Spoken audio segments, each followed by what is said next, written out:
Hey everybody, welcome back to the LuckyDog podcast. This is your host, Elias.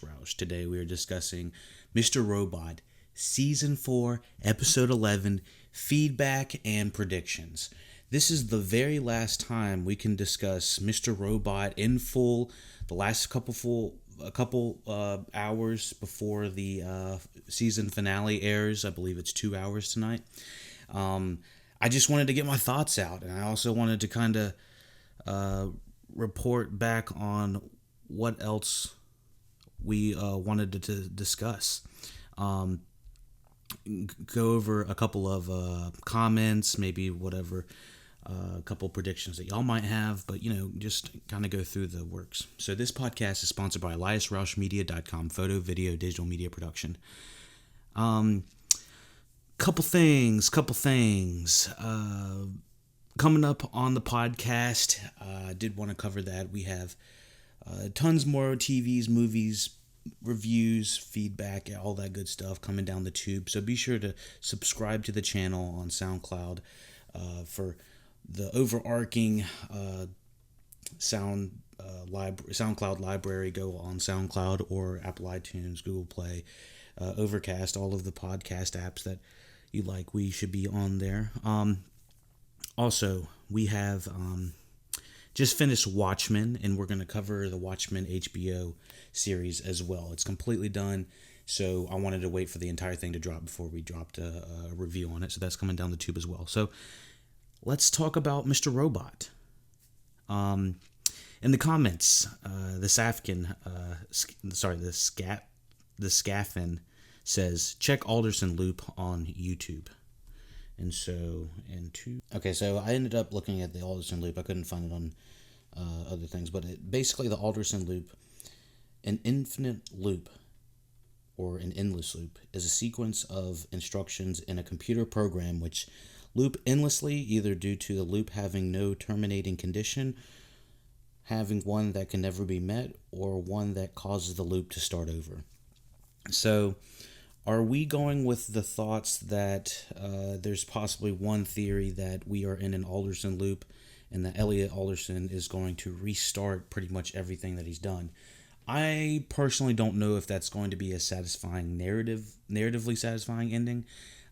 It would be kind of a mindfuck if that happened. And honestly, I've been listening to podcasts for every year this has been coming out, and I think this fourth season is the first time I've been hearing of the Alderson loop, but it's starting to look a little bit more prevalent.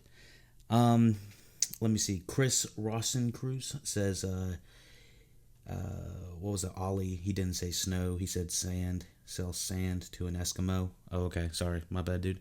What else did Nico say? Nico had a pretty interesting prediction. I think White Rose's machine might be a form of a parallel world, but in regards to a transferred consciousness. So anyone who dies has their consciousness transferred into the machine. I kind of like that idea, but I'm not sure exactly how it would happen. He says that's why Darlene is not there, as she has not died in the real world yet. And Mr. Robot, Elliot, has been seeing in the real world is from the parallel world, as it's a non-abusive form of his dad. People in the machine are more idealistic, he says. If so, then I'm guessing something has to do with his dad's illness causing him to have that hallucination. Parentheses, similar to the bleeding effect in Assassin's Creed. And this will be explained in the next episode. If this is the case, him seeing himself at the end of the episode might be the real world version of him trying to break himself out of the parallel world, if that's at all possible, like the Matrix, and stop White Rose from monopolizing her control on this human mind, or maybe something close to this. And that he dropped that around December 18th, and so he wanted to just drop that in the comment section below. I like Nico's idea. The more I think about the overarching story of how it's starting to land at the end, I do think that were probably in Elliot's mind and not so much some sort of computer generated something or another. I'm sure there's some sci-fi timey-wimey shit going on, but I don't know exactly the specifics on. I don't think we've been given enough to determine if we are in a sci-fi world or more of a supernatural almost esque world. So eccentric SM, he was a little bit irritated in the comment section about me. I did not leave the what's it called the video that I was discussing in the previous review about crayon divinity with a K. I linked that video in the description after he was asking for it. So that was the Mr. Robot and Tyrell theory are one person. I don't necessarily buy into the theory, but I really thought it was an interesting case because he had 30 minutes of pretty conclusive evidence that there is some sort of linkage between them. And if we find out at the end of this episode that there's not, I'm going to be kind of bummed because I do feel like Crayon definitely said he laid out a good case for why they are of one mind or they have some sort of link that is shared between each other. Strategist Wang, he said he skipped to 9:53, and he says that telling us a story is not a review, and so I'm sorry about that, Strategist Wang. I will try to give more opinionated reviews and less recap based for you. Great analysis. What was the podcast you referenced? I wanted to give that one a listen to. I subbed good content. That was Mac24 USC. Okay, so 2 podcasts that I really like for Mr. Robot if you wanted to go back and do some more theory crafting or whatnot, or just listen to what everyone else has to say. The 2 podcasts I was discussing are post-show recaps with Josh Wigler, and then we have Bald Move. They cover TVs and movies as well. Bald Move is one of my favorite for covering all these Mr. Robot in-depth, juicy goodness and all the details and stuff like that. They're kind of nerdy like I am, but they know a little bit more of the tech savviness about it than I do because they know about error codes and the title names. I've covered pretty much all of Mr. Robot and not discussed the title names because I kind of don't exactly understand the error codes that they're discussing, except for the one that we just had. And the episode we just had was Exit, which was not an error code. It's hopefully the exiting of the Alderson loop, if that's what it is. Frankie Nero does not like the idea that some of the comments are saying, talking about Elliot's sexuality. He says he doesn't agree that it would be. He says that it would be pointless to have him to be gay, and as controversial as he got abused. What would that be saying about his sexuality and homosexuality in general? Personally, you know what? If Elliot's gay, that's 100%. Go for it. But from a story standpoint, like I see what Frankie's saying. He's saying, don't make it look like because he was traumatized. That's this is why he's like that. That's definitely not what I'm saying. I'm saying that if you're going to make him a gay character, then go ahead and do it, but don't make it because of make it because it's a symptom of his upbringing or something like that. Like I don't think that's the way to look at that at all. The problem I would say with introducing a new form of sexuality for Elliot specifically is we only have 2 hours to really wrap up everything.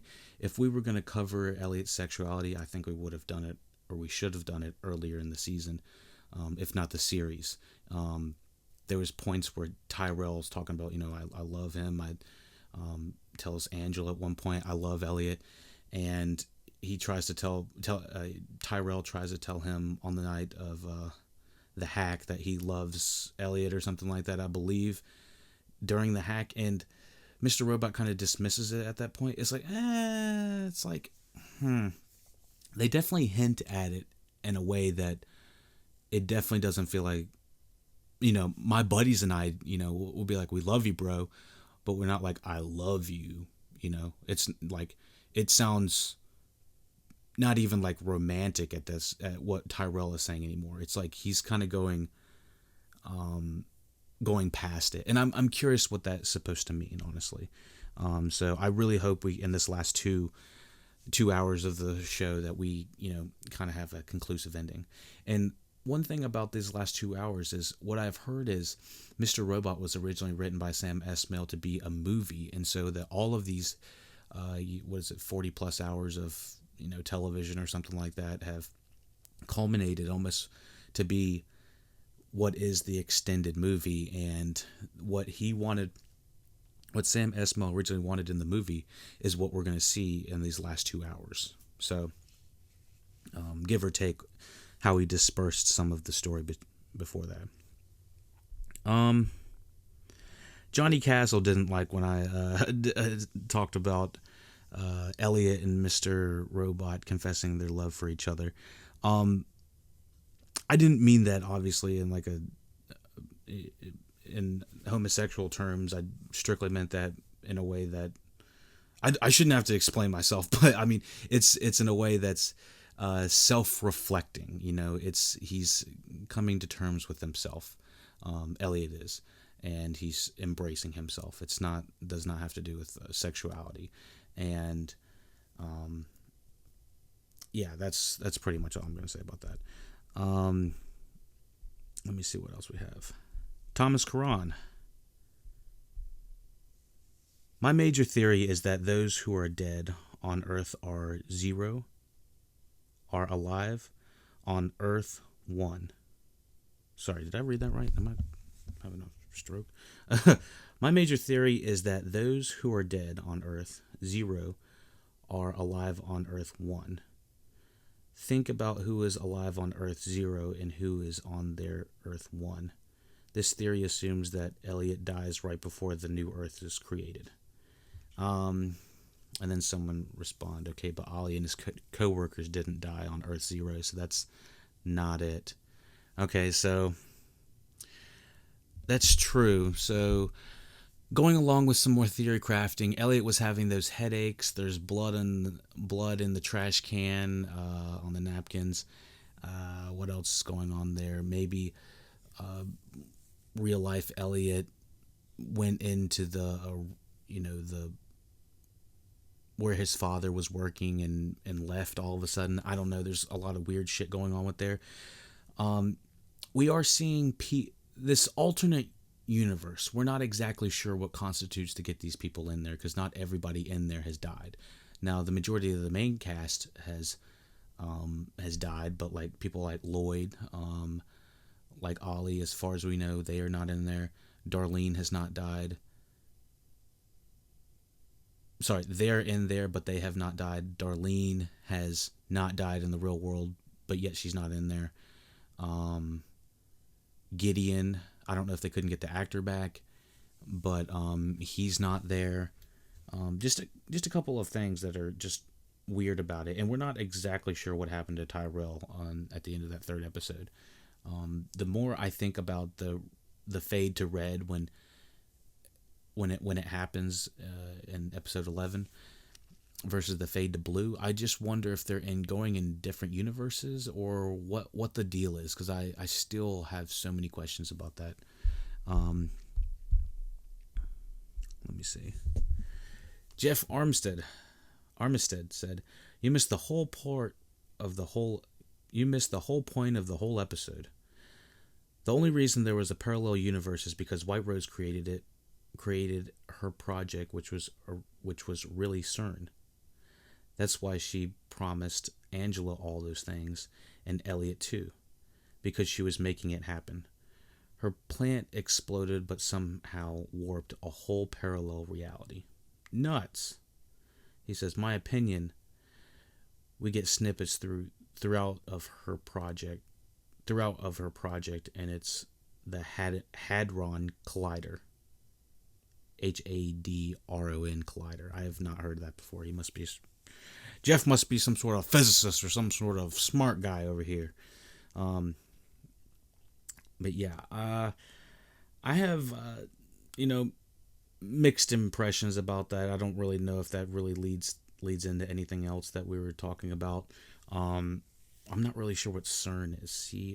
CERN. Okay, I did just a tad bit of research, so you don't have to look up what CERN is. The CERN is the European Organization for Nuclear Research. I'm not really sure how they got CERN from that, but CERN's main function is to provide the particle accelerators and other infrastructure needed for high energy physics research. As a result, numerous experiments have been conducted at CERN through international collaborations.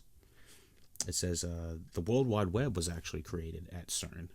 So it's a membership of 23 different countries, headquartered in Switzerland, and formed in 1954. And so, okay, that would kind of lead credence to a little bit more of what White Rose is doing. I feel what you're saying, Jeff. Eric S. says, my only issue with Tyrell Elliott is that they are both on the FBI whiteboard when they're pictured. That's another thing that I was thinking, going along with the Tyrell Elliott thing. It's hard to, determine if they're two different people, maybe sharing some sort of, similar thoughts. I think there's a connection between them. I don't think that they are the same people, though. Because, like you said, Eric, the fact is we have a whiteboard that has two of the main characters, Tyrell and Elliot, and then we have Tyrell and Elliot in different places at different times talking to different people. It just is very difficult to justify how that would work, but I still stick to what Crayon said. I think Crayon Divinity, by the way, is the channel name, that with a K, Crayon. And that's in the show notes in the previous review video. Let's see. Oddly Thinking. I think Elliot is White Rose / Gideon. I think that because of the abuse his dad put him through, Blue Universe Elliot might be the version of him that suppressed everything. When Angela reveals they're getting married, there's some tension, and I think it's because Elliot is in love with a man. Well, I would not have a problem with that. The thing is, I don't see what that does to the story. I don't think that making Elliot fall in love with a man, a woman, or anybody is going to change the outcome of these next 2 hours. So I really don't think that they're going to lean into a sexuality. Jay Chonev says, this episode really got me. I have no idea what's going on. And I'm right there with you, dog. He says it feels like I'm not watching Mr. Robot anymore, and I sort of feel that, and in a way that it's a little unsettling for me personally, but then in a way that it's kind of evolving in a way.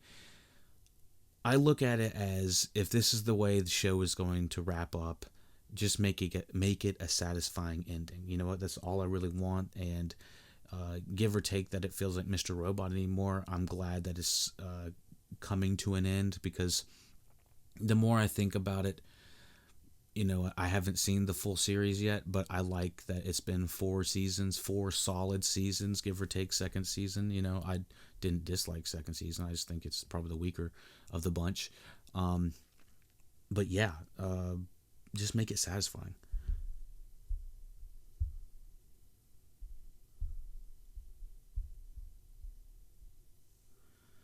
John Smithens.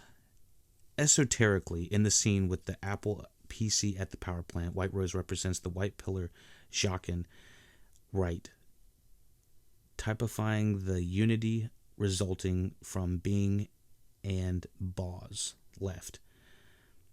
Being Elliot typifying the unity resulting from love. Quote unquote simplification. Simple explanation. Keep in mind that the third pillar hidden equals Vesca, Pisces, aka the bridge portal. It is the shape of two coming together in a perfect balance with one thread connecting the heart of one to another. The one that split into opposite polarities to take up two different bodies but are always connected in the soul. So I assume that's Mr.Robotelliot. I hear so much analysis, but that's truly what's being said. This show has so many deep roots in esoteric while keeping most people stuck in exoteric meanings. This is a very simplistic way of explaining this, FYI. An added note, another huge esoteric reference throughout the show is the key. If you're interested in esoteric meaning, please let me know. Think St. Petersburg Basilica. Sorry if I said that wrong. Once you grasp the concept, it will be unusually familiar because we see it in most every aspect in entertainment and myth through symbolism, etc., etc. Have a great day.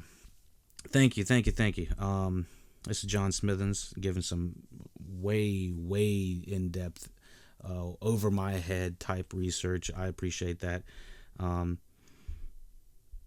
He also says, P.S. Be cautious of those proudly part of the Church of Bob /Subgenius. A few simple clicks will show that it was involved in, show what it was involved in and what they push into the world. I honestly don't really know what they push into the world, so maybe I should do a little bit more research on that. But I appreciate the subscription, John Smithens. Thank you for the comment. Let me see. Aziz, the blue light represents the blue screen when a computer is dead and the error message shows, thus explaining the title for the episode when Tyrell died. Okay. Then we have some explanations with the titles. The titles are some of my weak points within the series because they're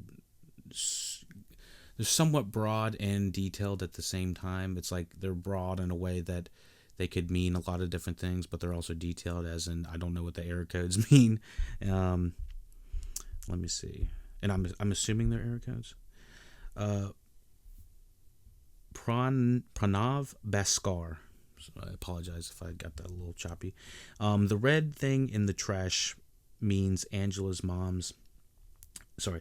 The red thing in the trash means Angela's mom in the red universe has leukemia. Universes colliding? Question mark? Maybe.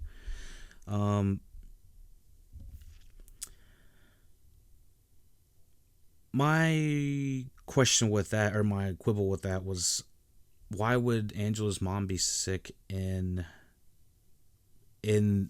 both universes? That seems counterintuitive to what we were looking for. Many questions about that. I don't think we were given enough clues to really give a solid answer. I don't know. Pranav got a lot of upvotes on that one. Let's see. Oh, the delectable Matt G. What's he got to say, bud? Schrodinger's episode. We have to wait to see the finale before we can say if the red universe idea is genius or just kind of dumb. We have to wait. TikTok. Oops, that's another show. Now, Matt, we will be covering a little bit of the Watchmen HBO Go series as well. So stay tuned for that. I'll definitely want to hear the delectable Matt G's thoughts. I definitely think he's right when it comes to come to that. It honestly, there's so many things, so many aspects and theories just rolling and scrolling around all over there's hundreds of videos and podcasts to listen to. We appreciate you listening to this one, obviously. It's crazy to think that we're not going to have, that much more. We're not going to have any more Mr. Robot after this. It's like, what have we been, coming all this way up to this?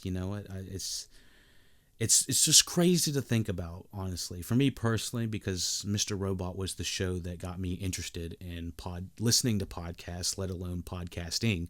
So, and I can see that it is a massive task to take on, especially when it comes to the theory crafting and the feedback selections and, talking to everybody. I really enjoy getting to know everybody. I wish that we had a little bit more time on this, but yeah, join us for way more podcasts, movies, TVs, reviews. Let me know what y'all are watching. Maybe I'll jump on what y'all are watching, and we can do some reviews and theory crafting again. It's always fun to have a fun little community that is. It doesn't have to be, your buddy down the road. It doesn't have to be your neighbor. It doesn't have to be your brother. We are a community of people from all over the world that really enjoy some high quality entertainment, and just talking about it and discussing it, and seeing it grow. And that's why I like the podcast, and that's why I like interacting with y'all as well. So and thank y'all for being extremely nice, and subscribing and commenting and interacting and giving all the thumbs up. It really helps with bringing the video to the forefront and helping other people find it. And obviously the thumbs up and stuff make me feel good too. And if I'm fucking up on the feedback side, y'all let me know. You let me know how I can improve. That's that's my job. And yeah, we'll only grow from here. Thank you all for listening to the LuckyDog podcast. If there is anything else I need to add, I'll probably add it on the SoundCloud full library, the LuckyDog podcast there. So thank you for listening to the LuckyDog podcast. Check out all the LuckyDog podcast and reviews on SoundCloud, iTunes, Overcast, all the good stuff. Just covered the new Star Wars, The Rise of Skywalker. It's on the YouTube channel. It's obviously on the podcast feed as well. So, yeah, we got tons of movies, just like Star Wars, just like The Irishman, even small movies like, I was going to say small movies, but I guess Terminator, Dark Fate's not really small, but it was a smaller movie. But we cover independent movies, the A24s, the Midsommars, the Doctor Sleep, some of the big stuff, some of the small stuff, The Lighthouse, Jojo Rabbit, Parasite, one of my favorite movies of the year. I got a buddy that I'm trying to get on the podcast, and we'll discuss, my buddy Mark, we'll discuss a little bit of top 10 of the year and possibly top 10 of the decade. I just need to get his ass over here to do some serious podcasting. So thank y'all for listening. Could not do it without y'all. And whatever happens tonight, it's been a good one, my friends. Take it easy.